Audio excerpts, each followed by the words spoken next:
Our top story, Moscow is tense. Anger is growing over the killing of dozens of Russian soldiers in one of the deadliest strikes by Ukraine. Russian nationalists and some lawmakers are demanding punishment for the commanders they accused of ignoring dangers. Russia's defense ministry says 63 soldiers were killed in the Ukrainian strike on New Year's Eve. This is what remains of the building in Makiivka in the Russian-controlled Donetsk region of Ukraine, which was shelled on Sunday. Cranes and bulldozers are picking through concrete debris lying several feet deep.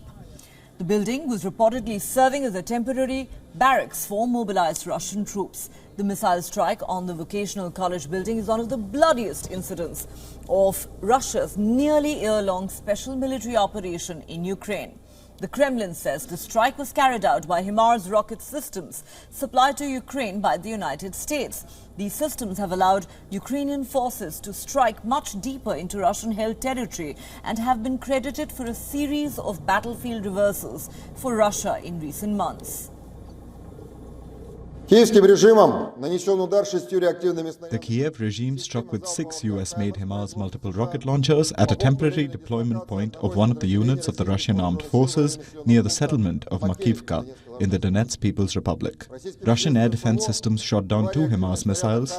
As a result of the destruction by 4 rockets with a high explosive warhead of a temporary deployment point, 63 Russian servicemen were killed.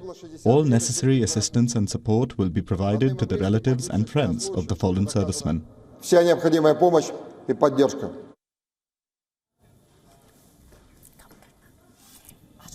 There have been reports that the Russian servicemen were quartered next to a munitions depot which exploded in this strike, and that some had been able to use their Russian mobile phones, giving away their location to Ukrainian forces.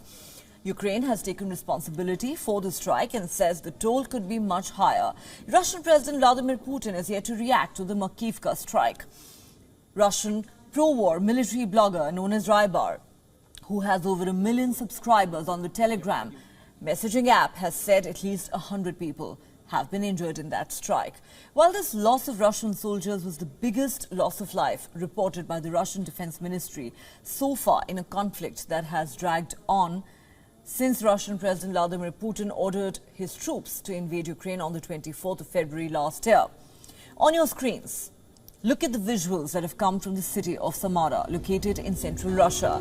Mourners gathered in the city to pay homage to the soldiers who were killed in the Ukrainian strike in the city of Makiivka.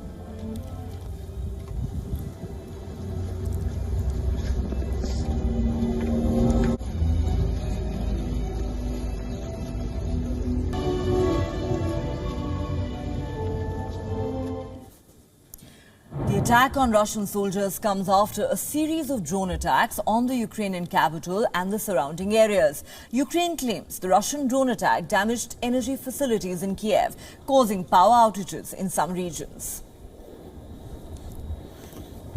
Это в цирк сегодня представление было в час дня. Без 10 началась тревога. Они 3,5 часа сидели у меня в убежище цирка. Чтобы не было всяких ракетных ударов, обстрелов, подвалов. Счастье, чтобы Украина была красивая. Ukraine's Air Force also claims that its air defense systems destroyed all of Russia's 45 Iranian-made Shahid drones that targeted Ukraine overnight. And now, for the 4th time, Moscow has replaced the head of the Western troops in Ukraine. Colonel General Sergei Sorokikin, who is commonly referred to as the Butcher of Syria, was the head of the Russian army for 3 months. Sorokikin will now be replaced by Russian Lieutenant General Yevgeny Nikiforov. All eyes, for now, are on the Russian president to see what his next move is likely to be after Ukraine's audacious attack. Remember, last time Ukraine hit a bridge to Crimea, a key supply route in Russia's war, the Russian troops had changed their strategy and concentrated their attacks on Ukrainian energy infrastructure, which crippled the war-torn nation.